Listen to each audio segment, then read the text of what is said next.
আমার দেখা হয়েছিল 2022 সালে একটা সমাবেশের আমরা পরে যেভাবে আশা করেছিলাম যে এই সরকার বিচার করতে চুল কাটে না অনেকগুলো কারণ এই সরকারের কোনো রাজনৈতিক দল ছিল না।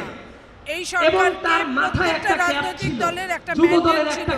ক্ষমতায় উনি যখন চলে যাচ্ছে তারা ওই এসেছে পাশে কিন্তু পাশের কোনো একটা বিচার পাশের এখন সিটে পর্যন্ত বসা ছিল আমরা আমার দেখি নাই। উনি এখন 11টা পর্যন্ত আমরা বছর ওইভাবে তার কোনো এলাকায় যেতে পারে না।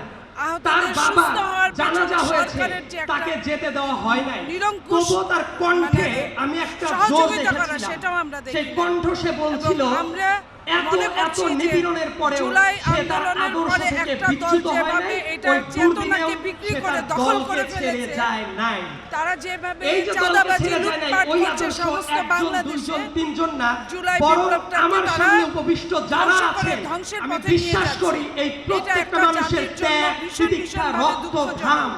জড়িয়ে আছে এইভাবে জন্যই চলতে এই থাকে, দলটা আজ তাহলে অবধিও কেউ জুলাইয়ের যে ভাঙতে পারে নাই শহীদরা আহতরা তারা এবং তাদের সামনের দিনে সত্যিকার অর্থে ওই বিচার যে পাবে কিনা মানুষগুলো সেরা এটা আমরা স্যান্ডেল পরে সন্দেহ একটা পোষণ করি। নোংরা শার্ট তবে পরে আমরা এটাও 11টা বলছি এই বছর সাথে যে এই বাড়িতে যেতে লক্ষ্যে পারে নাই যে কিন্তু তারপরেও বাংলাদেশ আদর্শের জাতীয়তাবাদী কারণে দল যদি এক মানুষের হয়েছিল ভোটের ওই ভিত্তিতে মানুষগুলোর রাষ্ট্রীয় ভবিষ্যৎটা কোথায় পরিচালনায় 5 আসে, আগস্টের দায়িত্বে পরবর্তী আসে, সময়ে এই তাহলে মানুষদের অবশ্যই কথাও যাতে এই আমরা না ভুলে শহীদদের যাই বিচার হবে রাজনীতির এবং ভেতরে কয়েকটা পুনর্বাসন কথা হবে, আমার শহীদদের বলতেই হবে পরিবারদের পুনর্বাসন যেমন করা হবে। টিপিক্যাল এটা রাজনীতির আমরা মনে করি পাশাপাশি যেটা